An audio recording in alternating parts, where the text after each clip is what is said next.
We begin with this Fox News alert. Israel's president is set to address both chambers of our Congress at any moment now. You see, this is a live look inside the chamber now on Capitol Hill. So it's just minutes away. We'll take you there as soon as it starts.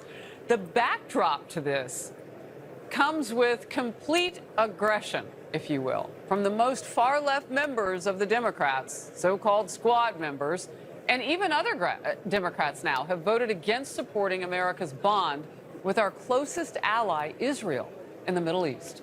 Some of them now are boycotting the president's remarks today. They won't be there for President Herzog. We haven't seen the president of Israel address a joint meeting of Congress in many, many years.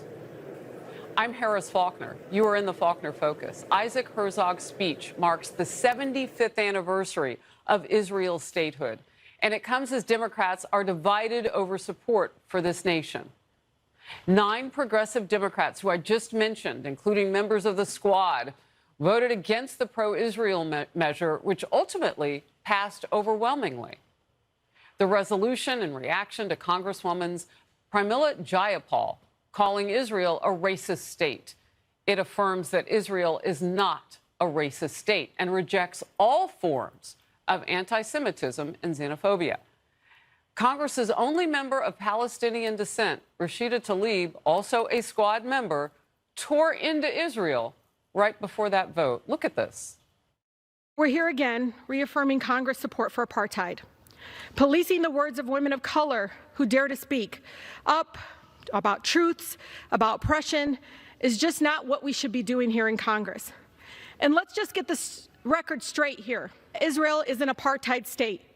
To assert otherwise, Mr. Speaker, in the face of this just body of evidence is an attempt to deny the reality and to normalize violence of apartheid. I'm telling you, the word squad is not right for them. Haters, more appropriate. Meanwhile, Congresswoman Jayapal drew a lot of backlash, even from many of her own fellow Democrats. The one-time chair of the Progressive Caucus apologized because she had to walk her words back. She suggested a double standard in the criticism. Here's what she said in an interview. This is a quote. "It's not right to call out progressives, but then not recognize that most of us that get called out are women, black, brown, immigrant. You just cannot skip over that." Hate knows no color. Tell her. Rich Edson has more from the White House. Rich. Hey, good morning, Harris. Congresswoman Jayapal's comments led to that vote in Congress, a resounding show of support for Israel. It's also prompted a number of Democrats and even the White House to reaffirm their support for Israel. We just said that we're glad that she apologized. It is unacceptable. You have an administration that has put forth a comprehensive plan to counter anti-Semitism, something that we have not seen in this way from any other administration. That shows the president's commitment to this issue. I'm going to move on. With Israeli President Isaac Herzog about to address Congress here and yesterday at the White House, Republicans voted unanimously to support that pro-Israel resolution. They and dozens of Democrats also offered firm criticism of Jayapal's comments. It is deeply disturbing and concerning to me that some in this body have such a profound misunderstanding of Israel and Israeli society. The previous government in Israel had Arab parties and Arab ministers serving in the coalition government. What a fantastic achievement for democracy. Several progressives, including Representatives Ilhan Omar, Alexandria Ocasio-Cortez, and others, are boycotting this speech. Harris? Thank you for getting us started with that. In focus now, Joey Jones, retired U.S. Marine bomb technician, author of Unbroken Bonds of Battle, a modern warrior's book of heroism, patriotism, and friendship, and a Fox News contributor. Joey, great to have you. When you fought for this nation, you fought for all of us, and you fought alongside of people from every, train of thought, political view, culture, race, everybody. This is America. What are we watching here? Well, you got to understand, Harris, I mean, they say the same thing about our own country. They say the same thing about our United States. This is their platform. If they can't be a victim in this, they have nothing else to stand on. And so why would they back down? Why would they support Israel today? Why would they not continue what got them in office and what gets them fundraising dollars? And as long as it's rewarded by either their voters or donors, they're going to keep doing it. Thankfully, there's only room for a handful of them. There isn't enough appetite in America for, half the Democratic Party to outspokenly be this way. But that's exactly where their platform lands. It lands in identity politics. It lands in dividing people. And it lands in calling it out in the most audacious way any chance they get, because that's what we're talking about it right now. That's what gets the headlines, and that's what raises the money. No, it's so true. I want to add this in. A new op-ed with this headline, "Hatred of Israel is Ascendant in the Democratic Party." It's some of what you're talking about. And Joey, it reads in part, and this is a quote, "One should not pretend to believe that hatred of Israel is a minority belief in the Democratic Party. It has rather become normal and is growing in the party's heap of fertilizing left-wing extremism.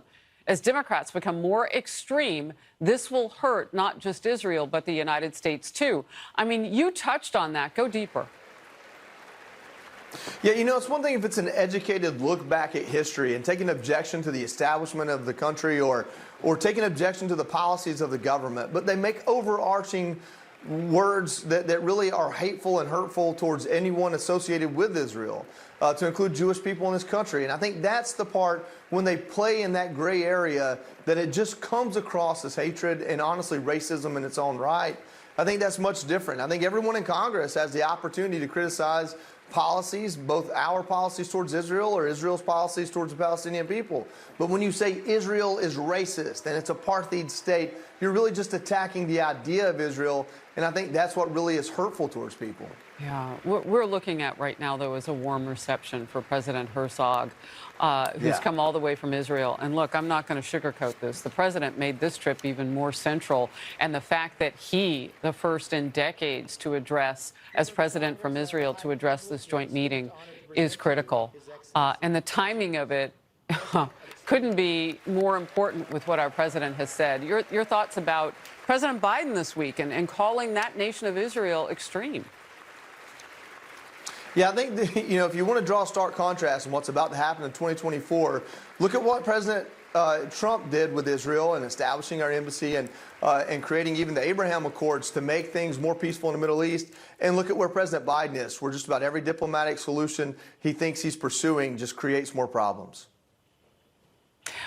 Joey, we are going to dip in there in just a moment. I want to bring this up first. The mother of the U.S. soldier detained in North Korea for entering without authorization yesterday is speaking out. She says she cannot imagine her son doing anything like what they say he's done.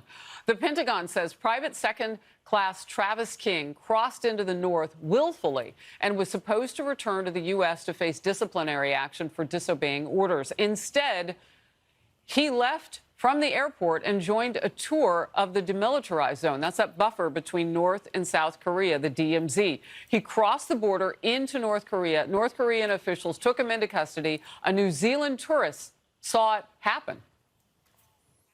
Suddenly I noticed a guy dressed in black, running what looked like full gas towards the North Korean side. I assumed he was sort of getting a mate to film it for some kind of TikTok stunt or something like that. But he just didn't stop, and he kept going. And then the US and South Korean soldiers sort of realized what was happening, chased after him, yelled at us to sort of get in the building on the South Korean side. On top of all of that, North Korea has raised tensions today.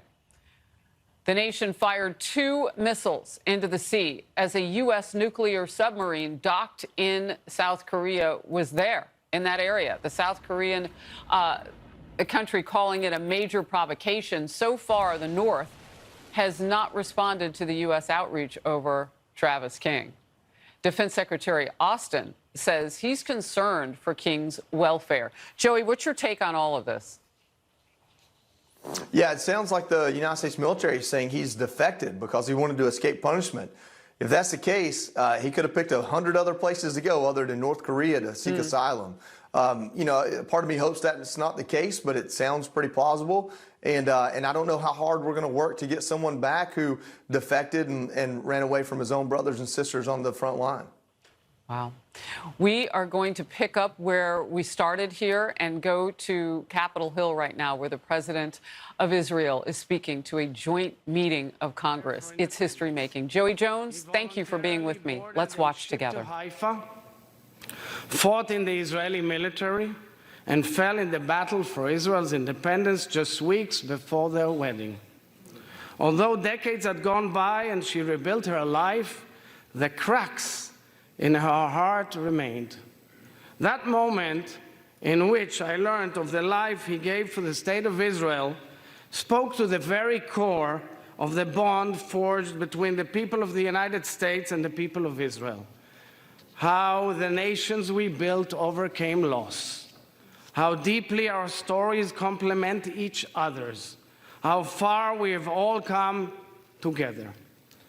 Speaker McCarthy, I thank you for hosting this festive joint session of Congress celebrating the first 75 years of Israel's independence.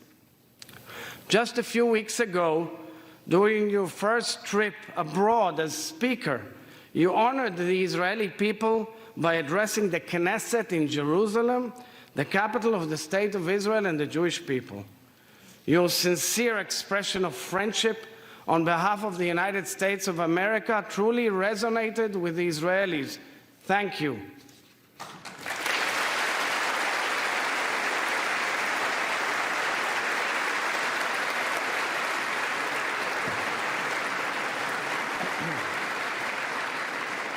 Vice President Harris, it is such a great pleasure to see you again. I vividly recall hosting you at the Knesset a few years back. Your stirring remarks at the Israeli Embassy's Independence Day reception a few weeks ago reflect both yours and President Biden's decades-long ironclad friendship with Israel. Special thanks go to former Speaker Nancy Pelosi, who first invited me less than a year ago, together with Senator Chuck Schumer.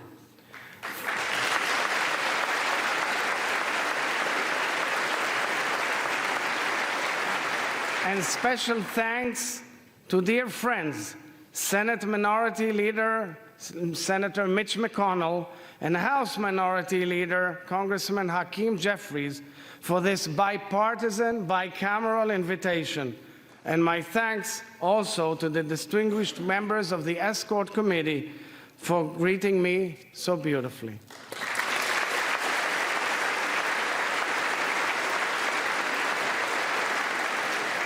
Mr. Speaker, dear friends, in Jewish weddings, a glass is placed on the ground, intentionally stomped on. This ritual evokes the destruction of our temple in Jerusalem 2,000 years ago. Only after the glass is broken, the celebration can truly begin. Amidst the most joyous occasions in the lives of two individuals who have come together to build something whole, we recall what was once broken in our nation. Thus, the bitter blends with the sweet. Today, the Hebrew calendar points to the first day of the month of Av. In Jewish tradition, this is a somber period in which we mourn the loss of our sovereignty.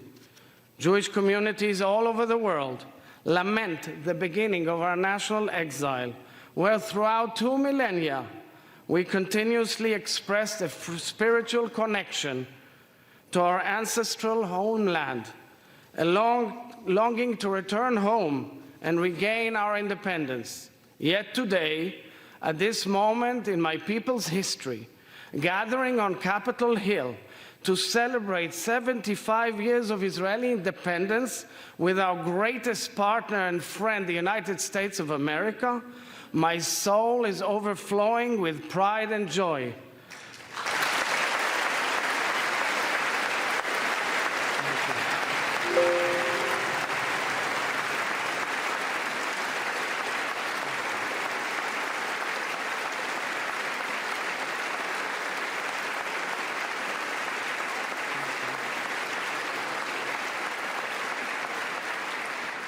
The people of Israel the people of Israel are grateful to no end for the ancient promise fulfilled and for the friendship we have forged. In 1949, the President of the United States of America, Harry S. Truman, met with the chief rabbi of the newly established State of Israel, my grandfather, Rabbi Yitzchak Isaac Halevi Herzog, in the Oval Office. This was just a few years after each of them pleaded and campaigned for the rescue of Europe's Jews being slaughtered in the Holocaust by the Nazis. In speaking to President Truman, Rabbi Herzog thanked him for being the first world leader to officially recognize the State of Israel 11 minutes after its foundation.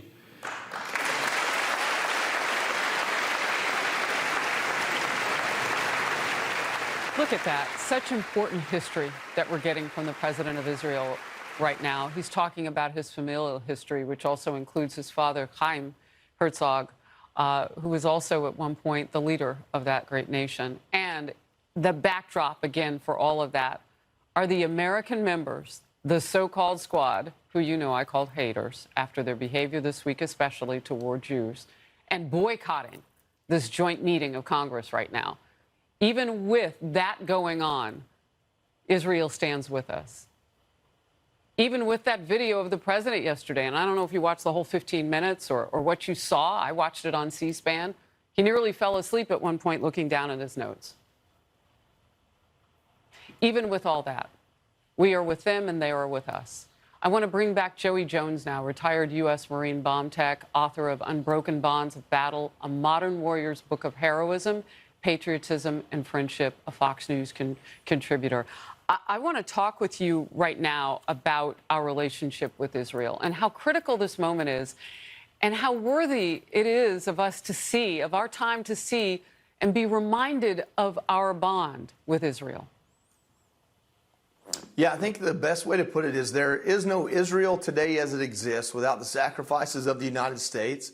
And likewise, there is no United States as strong as it is without the faith and patriotism of the Jewish people within it that feel ties to Israel. So, you know, even though we have a constitution that says religious leaders or religious edicts don't dictate what political leaders do, we do have a constitution that also acknowledges faith and the culture that is embedded within it in Judaism, and what Israel represents around the world is largely felt here in this country, much like the Vatican, Catholicism, and Christianity. It's something that makes our country amazing, is that we understand that religious persecution isn't something that that is allowed or that we won't stand up and fight for. And then we talk about themes like anti-Semitism, but we don't talk enough about themes like patriotism and faith, and how coming to this country as a refugee is a positive and amazing thing, not a thing to start throwing arrows at other people already within this country are. So, you know, I've never been to Israel. I'm not Jewish. I can't speak at length or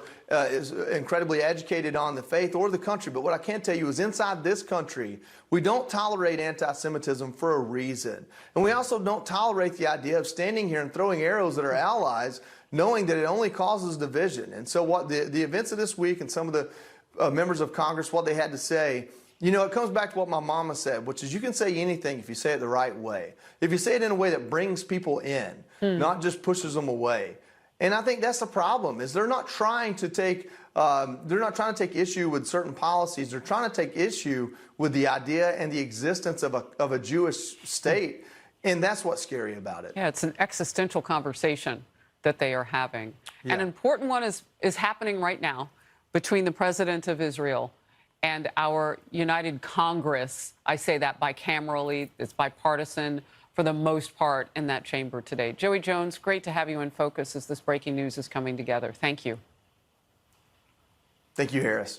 And there is more breaking this hour. 2 IRS whistleblowers will testify to the House Oversight Committee in just about 2 hours. The witnesses, whom Republicans call the A-Team, include an IRS agent, Gary Shapley, and someone known as whistleblower Mr. X, who will be publicly identified for the very first time. Republicans look to expose how the Justice Department's Hunter Biden investigation was mishandled, manipulated, and preferential. Today is a huge turning point for us because we have two of the most knowledgeable people in America within the IRS who understand international tax laws. We don't know what they did to receive this money. We don't think they paid a penny of taxes on it, and we're concerned that what they did to receive the money pertains to decisions that Joe Biden made. Who are you going to believe? You're going to believe the Biden-Garland Justice Department that said parents were terrorists, that Catholics were extremists, that censored people, or these two whistleblowers who I think testimony has not changed and credibility is just frankly unimpeachable. Republicans also revealing an FBI agent detailed how he was stonewalled, kept from talking to Hunter Biden during the investigation. And another was told not to speak to the Oversight Committee one day before a scheduled deposition. The New York Post editorial board writes this: yes, Hunter Biden got special FBI treatment. It's now confirmed. Doug Collins, former Republican Congressman of Georgia and former Judiciary Committee ranking member, is with me now. Lay this out as we're about to learn about this A-team and the importance of it. Well, this is important because it goes to the real heart of this whole issue that has been said, and we've been saying, Harris, not on this issue, but many others for the last few years, about the problems at DOJ and how their preferential treatment, two-tier justice, however you want to put it, and especially when it comes, as I said a few weeks ago, I said it's good to be a Biden with this DOJ. And with these whistleblowers coming forward, and you're now seeing what is very good, I think, in this process, because it's been stonewalling at the highest levels, from Chris Wray to Merrick Garland to the others. And now you're seeing the rank and file at the IRS, the rank and file at the FBI saying, look, we're tired of our good names being drugged through the mud because of your political decisions, and we're going to come forward and we're actually going to start talking about this. So I think this is going to be an outward moment for the public. They're going to actually see what's going on, being able to make their own decisions about it. And I think this will move the narrative where the White House can't ignore what's happened with Hunter Biden, and they can't ignore the fact that Joe Biden said he had no idea what was going on. And Representative Comer made a great point here that has really just baffled me from the FBI perspective and others, is that they've not followed up on this. They've been stonewalled, but then again, they had this much money coming in, and there was these transaction reports from the Treasury, and nobody followed up to see if anybody paid any taxes on it. Again, it's just amazing. Yeah, that is incredible, actually. I mean, when you start to die, what was going into what should have been coming out to the IRS, well, no wonder you've got whistleblowers from that particular agency.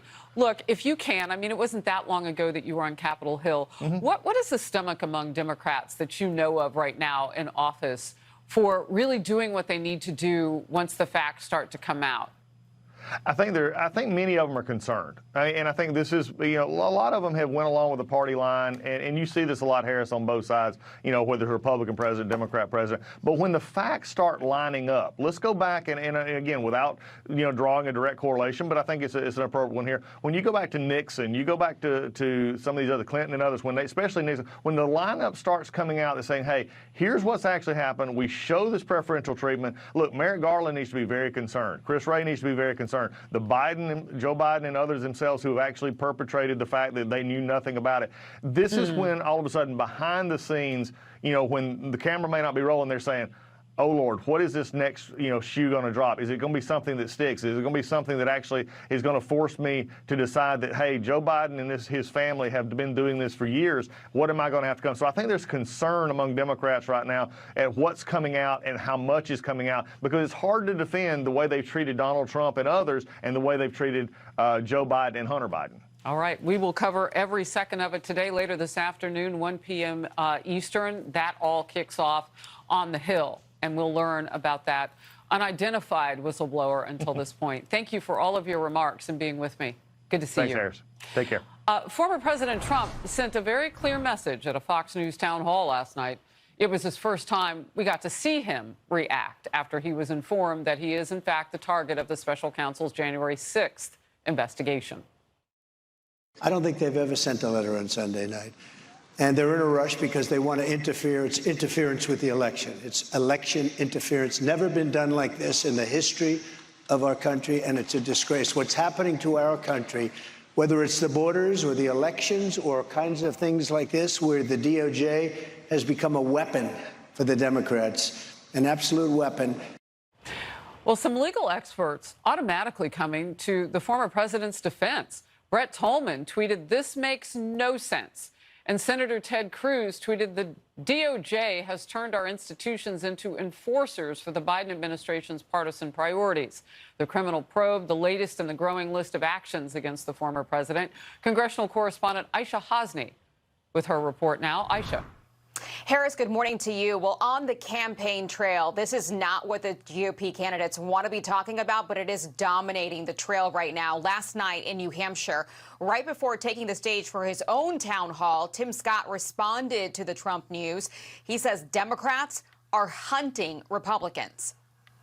It is embarrassing as the most powerful country anywhere to see the weaponization of our Department of Justice against political opponents.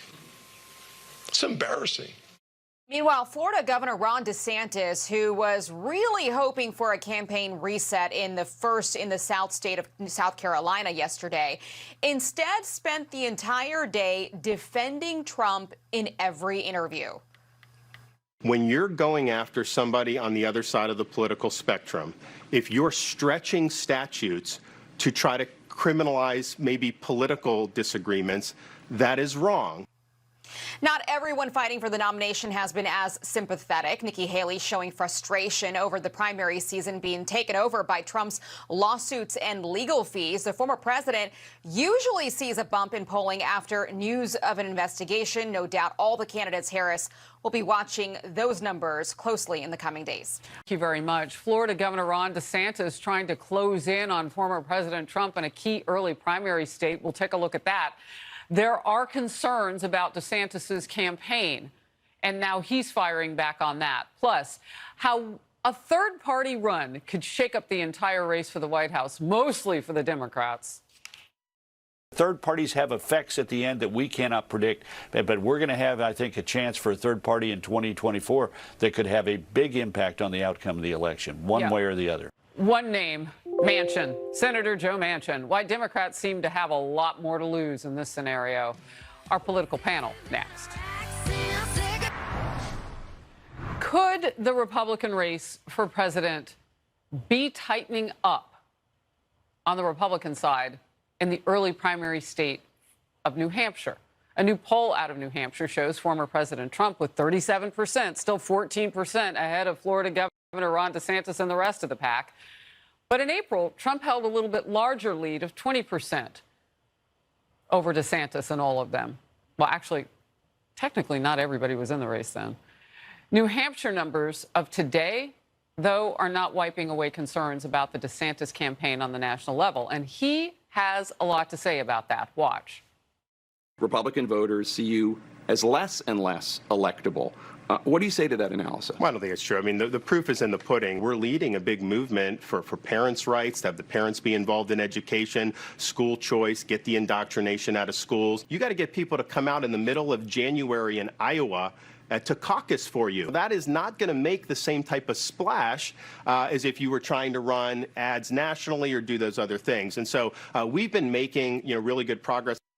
You're going to see a press now from all of these candidates because what they really want to do is get on that debate stage. Some of them haven't reached that 1% threshold. You're going to see many of them put the pressure on now. It's the first time, the first GOP debate on Fox of this election series. And right now, former President Donald Trump and 5 of his rivals are 1 poll away from qualifying for the debate stage. Cassie Smedley, Vice President, Coyne, and former executive director of America Rising PAC, and Kevin Walling, former Biden campaign surrogate. Great to see you both. So we're getting down to the nitty-gritty before they step up and America gets to see them take each other on. Cassie, what should we be looking for right now? Are we concentrating on the New Hampshire polling? What pops to you? Well, I think the New Hampshire poll is reflective of voters who are paying attention. They are seeing these candidates on the ground. They're surely seeing the ads on their local TVs. And so they're really tuned in, and they're getting a feel for what differentiates these candidates from one another or just who they like better. And then, as you noted, the debate is going to be the first moment where the national voting audience is going to get that same opportunity. And that's where we're really going to start to see these polls crystallize how voters are feeling. But I got Ok anh em, thì nói chung hồi nãy giờ sau chung là Thu được gái tốt bụng, nhưng mà ngặt cái là sao mấy cô gái lại không thích những người con trai tốt bụng. Mình nói thiệt luôn, cô gái nó thích đàn ông điếu một chút nhưng mà phải có tiền, còn thằng Thu nó tốt mà nó không có tiền, đâm ra nó phải thiệt thòi hơn mấy thằng mà điếu mà nó có tiền đâu. Còn em ráng em phấn đấu đi, nhưng mà anh vẫn không, lúc em có tiền em cũng vẫn như vậy, em đừng có điếu nha. Tại vì điếu tuy con gái nó thương nhưng mà anh không thương nó đâu ạ. Vậy thì anh còn yêu mến đồ trời em vui với em mà có tiền mà em thẻ ghế như thằng anh mày chắc tao nghỉ chơi luôn á. Thì nói chung là bữa ăn ngày quá rẻ các bạn. Nói chung là nghiền cái mâm may là anh em thấy rồi, rất là tuyệt vời luôn. Chút nữa ràng lành tới về 3 cây, Thu 4 cây. Lấy luôn nước đũa luôn nha. Tạo nước đũa cầm về luôn ha. Nhưng mày đỡ đũa lại ăn cơm nữa. Để theo em lát không thì em ăn.